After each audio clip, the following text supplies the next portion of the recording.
Our castaway is an actor with an international reputation. It was television that set him on course for stardom when he had a huge success in Britain and America, playing the part of Lieutenant Brian Ash in Danger UXB and Sebastian Flight in the much-acclaimed Brideshead Revisited. At present, he's working at the National Theatre in Coming Into Land. He is Anthony Andrews. Anthony, are you musical at all? Well, I like to think so. I definitely like to think so. I mean, there's music in the family, to say the least. Father, having been a musician, conductor, arranger, composer. And my mother having been a dancer. I mean, it was in me, without a doubt. Looking at the catalogue of stage and film and television work that you've done, it's quite extraordinary, the range of it. But there's one absentee there. That's a missing musical. element. Yes, a missing element. Would you like to do a musical? It's a secret ambition, has been for years. I don't know if I could ever sing a difficult role. It would have to be a particularly kind of fun show, I suppose. But yes, it's a deep, deep passion. I mean, the thought of actually standing there and listening to the orchestra play the overture would probably render me completely comatose and unable to go on at all.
What about the musical influences? I mean, was there one particular piece of music that had an effect on you as a person growing up, that changed your attitude toward music? Yes. The Trumpet Voluntary was something that I first remember hearing at school. And it wasn't the first piece of music I'd heard, of course, by a long way. But it was the first piece of music that made me aware of musical structure, the integration of the trumpet with the orchestra, of orchestrations. And therefore, of course, it made me terribly aware, suddenly, of what my father had been about and the complexities of what he had had to do late into the night, almost every night of his life, rushing arrangements around to the BBC where we sit and getting involved with people deep into the early hours of the morning who desperately needed some new arrangement for a tune. It made me realise, because it has a complex structure of its own, and it is its structure, the arrangement of it musically, that makes it great. The thing that I think I identified with was that it reminds me of great occasions of pomp and ceremony, and I'm a great one for a bit of pomp and ceremony. Let's hear it now.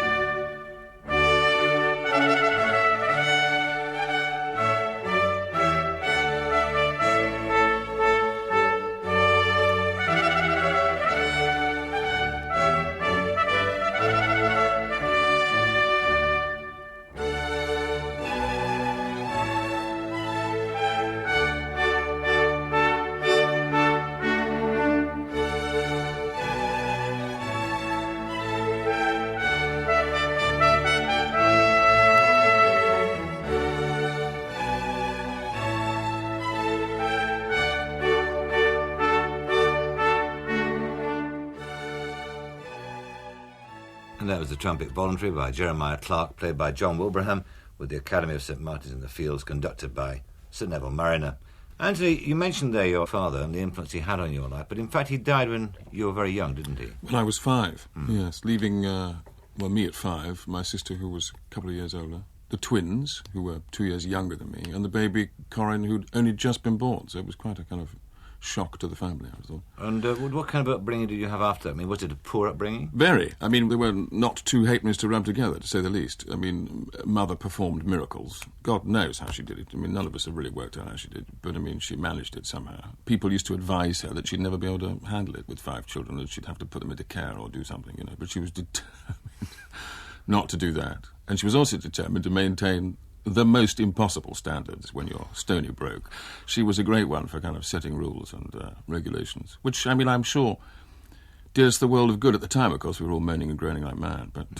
So it was poor but not deprived in any sense? Not at all. I don't remember being deprived. I mean, I remember being hungry. And I distinctly remember there being nothing to eat on various occasions. Not always. She was always kind of managing to kind of scrape something together or persuade someone that we can run up yet another bill somewhere. What about your father? What do you remember of him? Very, very little. It gets confusing, of course, because one hears so many stories about him, both from mother and from people that knew him. But the only true memory that I have is I remember the front room when we lived in Finchley. I remember the grand piano, which at some point with my sister I helped to ruin by throwing darts into it, would you believe? For which I was never forgiven. And I remember him coming home one night with a drum. That I do remember. I suppose it's because when you're a small child, it's the kind of noise that you would distinctly remember discovering. And that's all, which is really not very good, not to remember anything at all. But the things I do remember, of course, is getting to know his music. I mean, I remember when I became old enough to realise not only what he was, but what he had achieved in the past. I became very, very interested, and then my mother, of course, started playing the old scratchy 78s. I'll never forget when I first heard the first recording of him actually playing one of his own compositions, because it was the moment where I felt closest to him, and for the first time close to him. I mean, before it was just a word, a name, you know, the father of the family, which I couldn't really identify with. If I was going to be stranded anywhere, I would definitely take a piece of his music with me, because, strangely enough, throughout life, he's always been present. It's very odd feeling, and I don't mean this to sound sort of strangely religious or anything like that, but it really has been a presence in me, and I think that he's been able to guide me by remote control in some way or other. So I would love the facility to continue that guidance. What is the piece of music? It's a piece of music called Sparks Fly Upwards, which is I think the only one we now have, which was actually one of his compositions on which he's playing.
Sparks Fly Upwards by Stanley Andrews, and also the father of our castaway today, Anthony Andrews.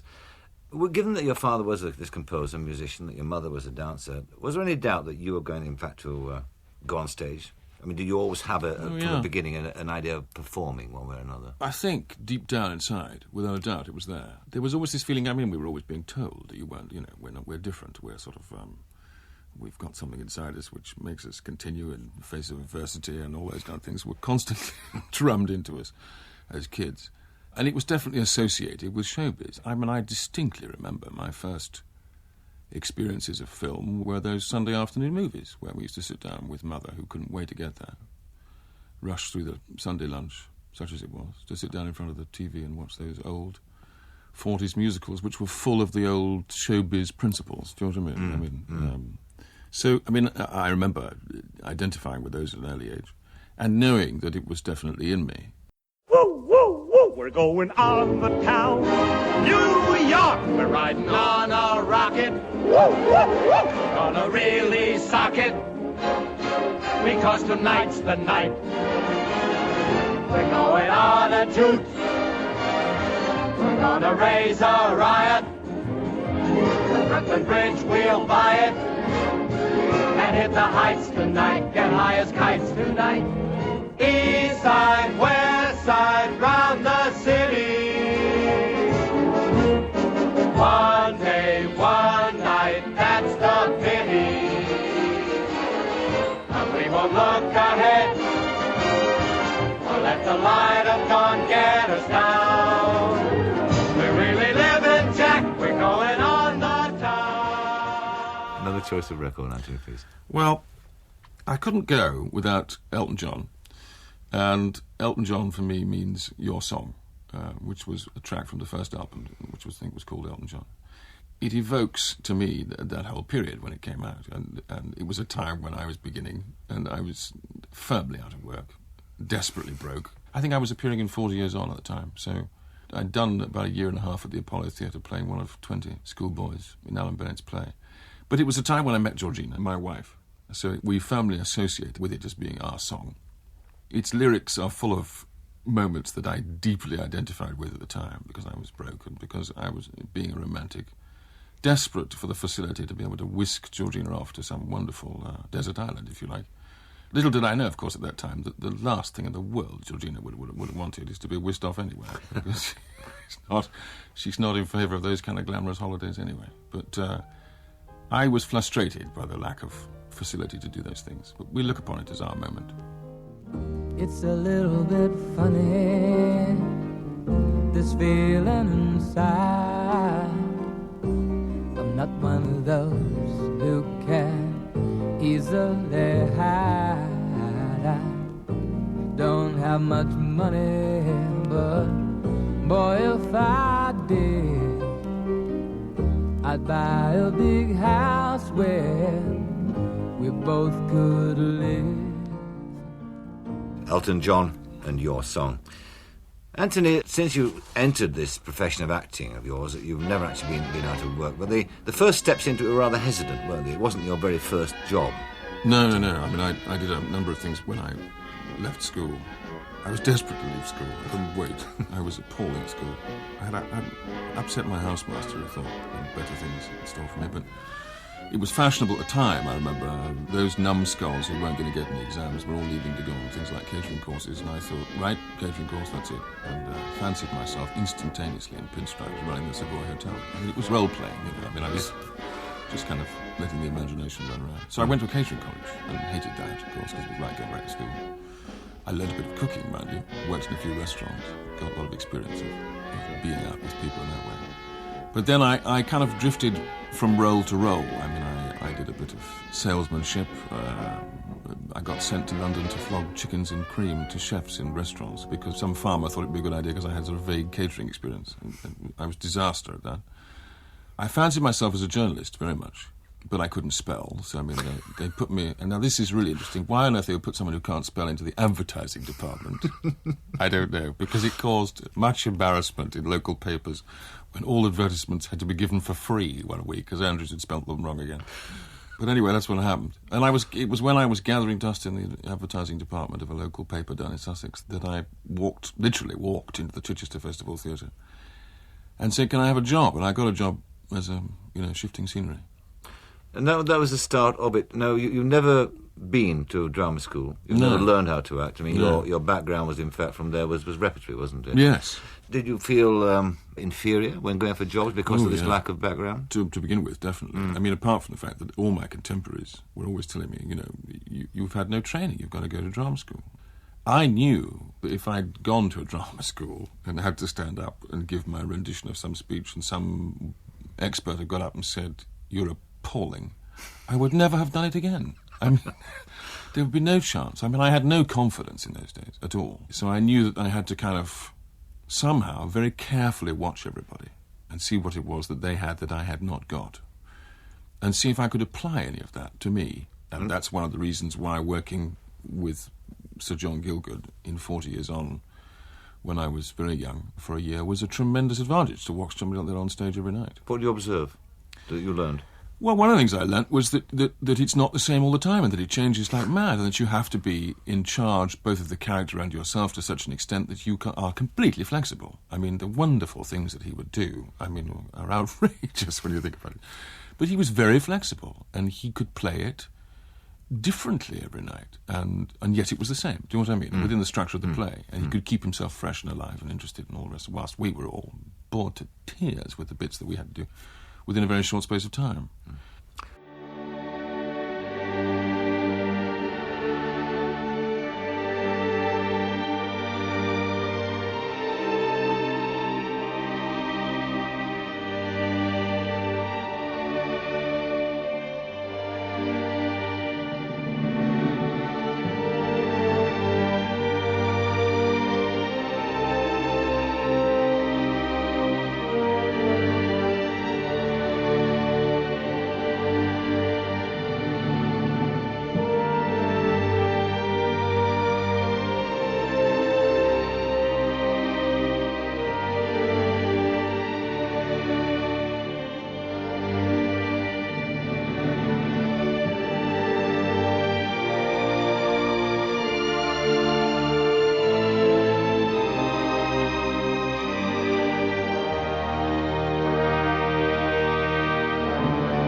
Let's have another choice of record, please, Anthony.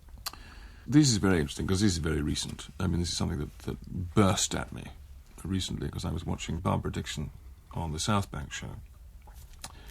And although I'd known about her music and her as a singer before, I'd never, ever heard McCrimmon's Lament, and especially not sung like this. And the only way to describe it is it literally kind of shook every particle of every Celtic gene in my body when I heard her sing. And it's the most extraordinary emotive piece of music.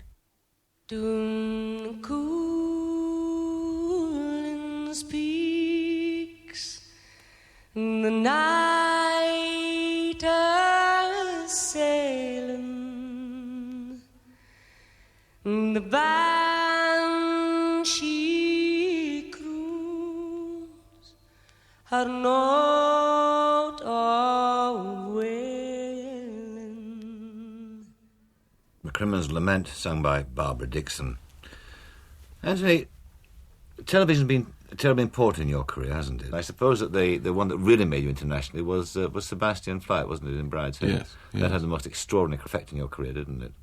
Well, I've never really got over the fact, I don't think any of us have, that it had such a profound effect on television audiences all over the world. I mean, I still get all the mail. I mean, you can always tell where Brideshead's playing, because that's where you're getting the mail from. It's the most obscure corners of the world are now seeing Brideshead. The French have finally bought it, I'm here to tell you.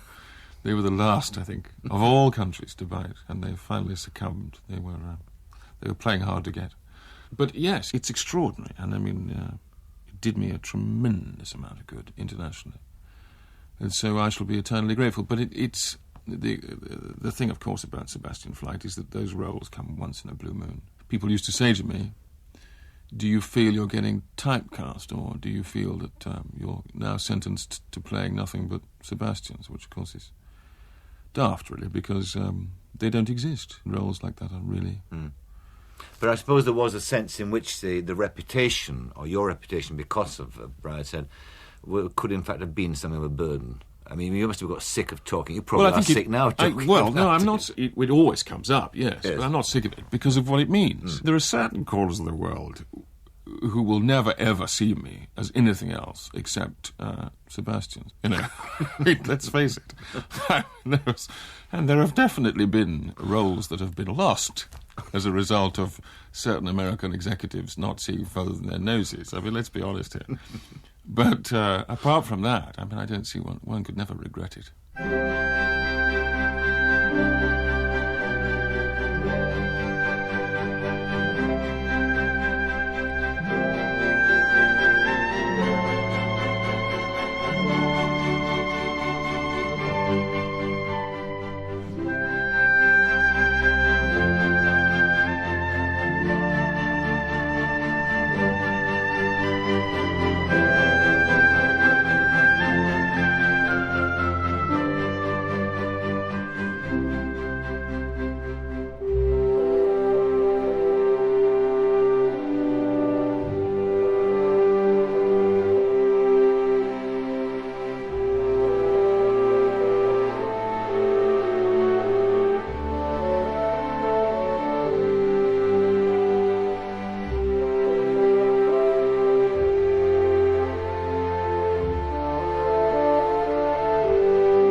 Another choice of record, please.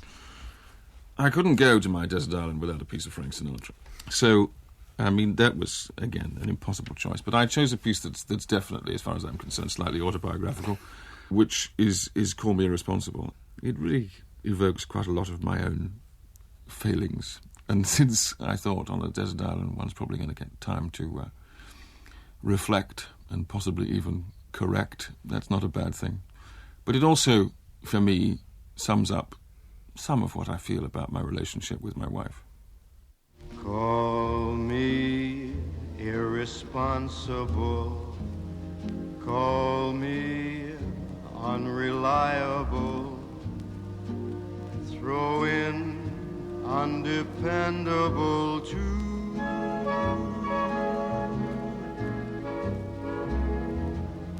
Do my foolish alibis bore you?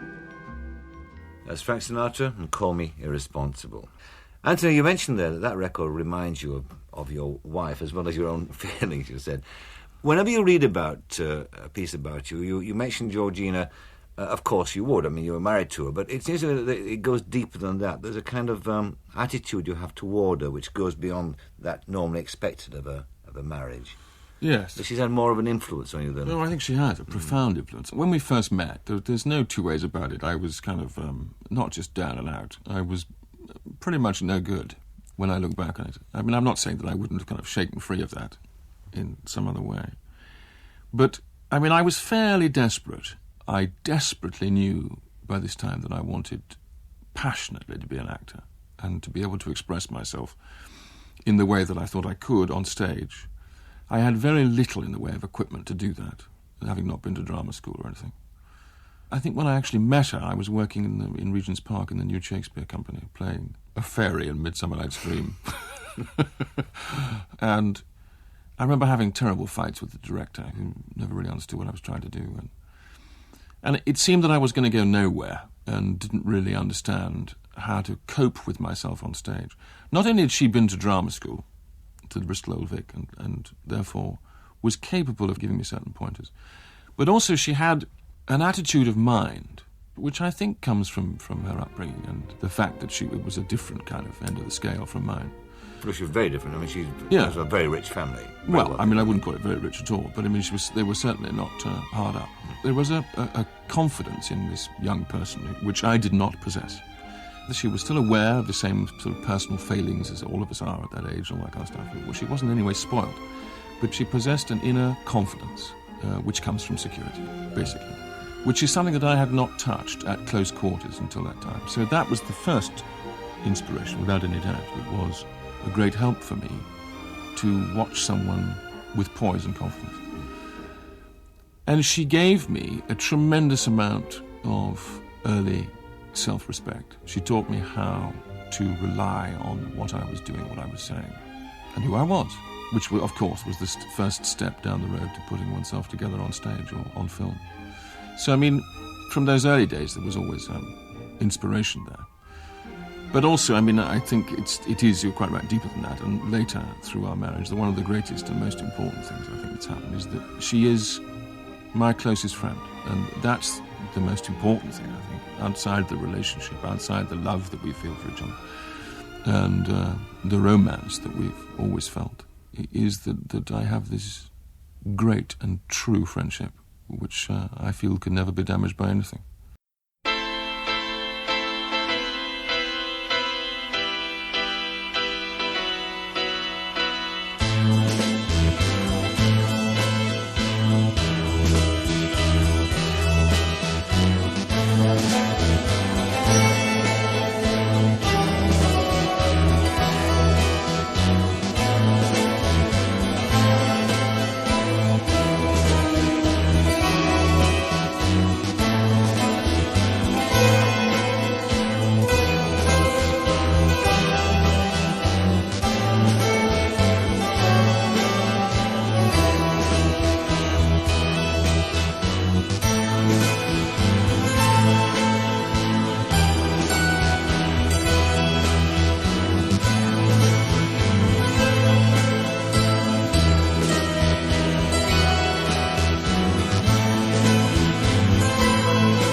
Another choice of record, please.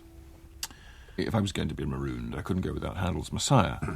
I chose For Unto Us a Child is Born because it's always amused me. I hope people won't take this the wrong way, but when my first child was born, when Joshua was born, he was born by cesarean, and it was quite miraculous. We weren't ready for any of that at all, and it was quite a sort of fast and dangerous emergency kind of operation.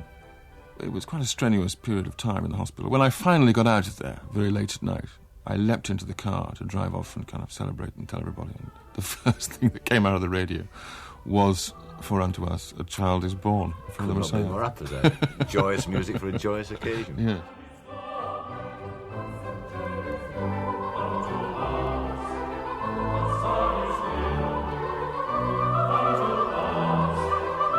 Son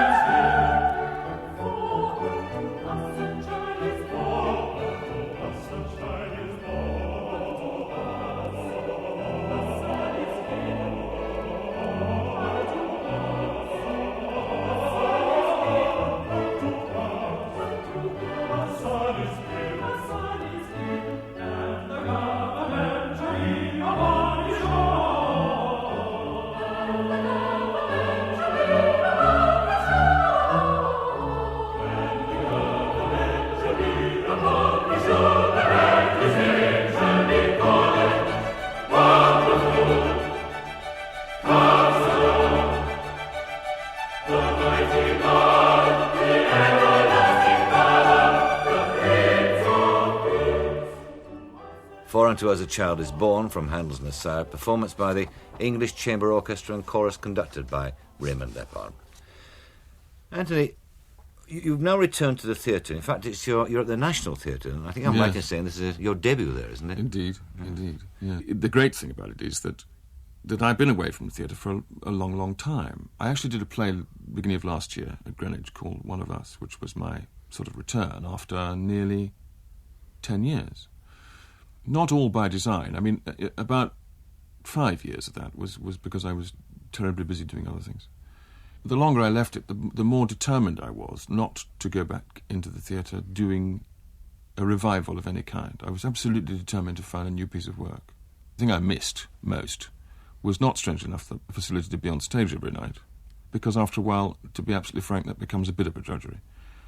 But it was the rehearsal period, and for me the most exciting and the most challenging part of the work was going to be done in the rehearsal room, and I wanted therefore to be able to work on a brand new text and discover that with a group of people. And so I started back at Greenwich with One of Us. And then on top of that, sort of almost hard on its heels, came the offer from the National Theatre to go and do Coming Into Land, which is another new piece of work by Stephen Polyakov. And that was very exciting. I mean, it provided the golden opportunity, really, to go to the National Theatre, not only with a new play, but with Maggie Smith. I mean, God, who could ask for anything more? Another choice of record, please. For all of us around about my age, how can you ignore the 60s? It was such an important time for music and for all of us, I think. And I couldn't get through thinking about that period and wanting to remember that period if I was cast away without thinking of Janis Joplin, who for me seems to evoke an awful lot of what it was all about. Oh, Lord, won't you buy me a night on the town? Everybody, oh, Lord, won't you buy me a Mercedes-Benz? My friends all drive Porsches. I must make amends. Worked hard all my lifetime, no help from my friends. So, oh, Lord, won't you buy me a Mercedes-Benz? Janis Joplin and Mercedes-Benz. Anthony, what about the plans for the future then? Would it include more theatre than you've done? Yes, I mean, I'm kind of thrilled to have rebroached that situation and find myself more interested in the theatre again. Not that I wasn't during the 10 years I've been away. It's just that, first of all, as I said, it was impractical, and then it became a search for something new. But yes, I feel it's back in my blood. I've been there again. I've put the toe in the water, and it doesn't feel too bad. So I'd be thrilled to go on with it, yes. What about spin-offs from what you do? I mean, are you into the production side of Yes, I mean, I'm very interested in I formed a production company with a friend of mine, two dear friends of mine, not that long ago. And we've been busily developing ideas for the screen. And I hope to continue to do that. I mean, I think it's an inevitable part of working in the industry for a good few years now, that you begin to be interested in the actual birth of pieces to do either on screen or on stage.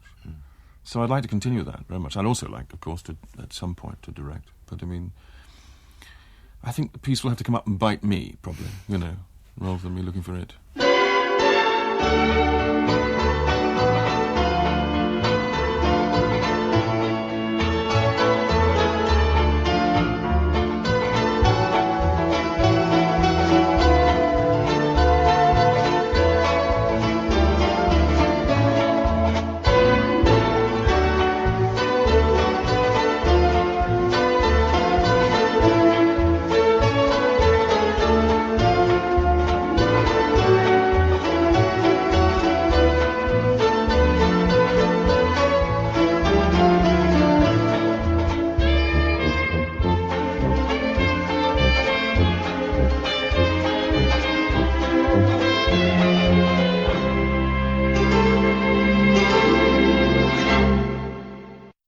When you look back on your career, have you found acting a satisfying life? Yes, the business itself that satisfies everything within me. I mean, when you think back, you've got the opportunity to meet and touch on so many different aspects of life, and that's the great thing. I mean, for me, the reason I joined up, the thing that was missing in me, the thing I wanted, was variety. I mean, I wanted to be different people. I wanted to be able to touch different areas. Final choice of record, please, Anthony. again, I couldn't go without a slice of Elgar. And the Enigma variations for me have always been important since I was very young.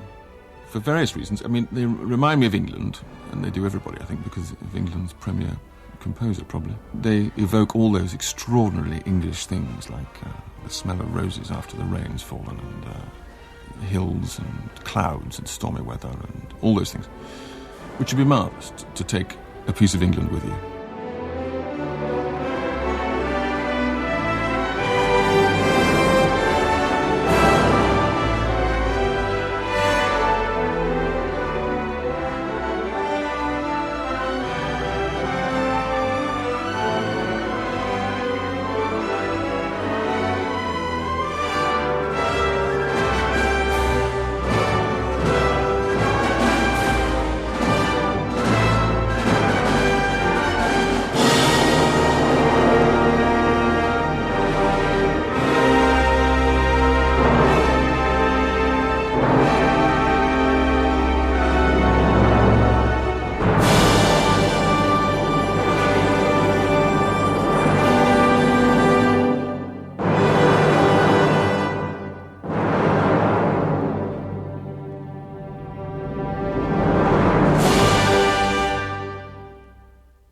That was the last of Elgar's Enigma Variations, played by the London Symphony Orchestra, conducted by Sir Adrian Boult. Anthony, now to the desert island. You're there, you've arrived. Are you a practical fellow? I mean, would you survive? I probably would, but just how well would probably be the question. If I had to kind of build myself a shelter, it's bound to fall down. What about loneliness? Do you like your own company? Could you survive being without Well, I think contact? inevitably to begin with, I probably would appreciate it deeply, I would think, the peace and quiet. But I mean, no, truth be known, I'd be desperately lonely on my own. I'm not very good at being on my own. Although I like to make time on my own, if I possibly can, which is increasingly difficult. So, I mean, initially one thinks, oh, goody, there'll be a time to reflect on everything and a time to read and time to do all the things that you wanted to do. But it would be awful, I mean, to be parted from the people that are important to you. And I'm just not good at not responding to people, you know. And what about the record? You picked 8 records. Imagine 7 have been washed away. You're left with 1. Which would that be? It's terribly difficult, but I think since you let me know that I can take the whole album, it would have to be Handel's Messiah, because, well, it's got everything. It's full of hope, drama, faith, all the things that I would probably need. And what about the choice of book? You've got the Bible and you've got the complete works of Shakespeare on the island. Which book would you take apart from those? This is interesting because, again, it was a terrifying choice to make, and I've always been sentenced to this business of not being able to read nearly as much as I'd like to, because I'm always reading scripts and things that I have to read.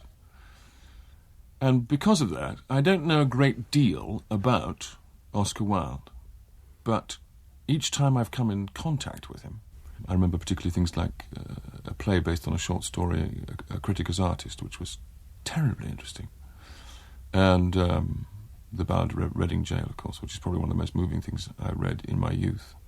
And the great thing about it, of course, the complete works of Oscar Wilde, for me on a desert island, would be that you've got stories, you've got poetry, you've got plays, you've got fairy tales. I mean, you've got it all. So I think I could, knowing the quality of that writing, I don't think I would ever tire of it. Or what about the luxury object, inanimate? Well, this was tough too, but it would always have been a musical instrument. My first choice was the piano, because I tinkle away on the piano for hours, and I would finally, somehow, if I had enough time, before I was rescued, I would teach myself to play that instrument.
Anthony Andrews, thank you very much indeed.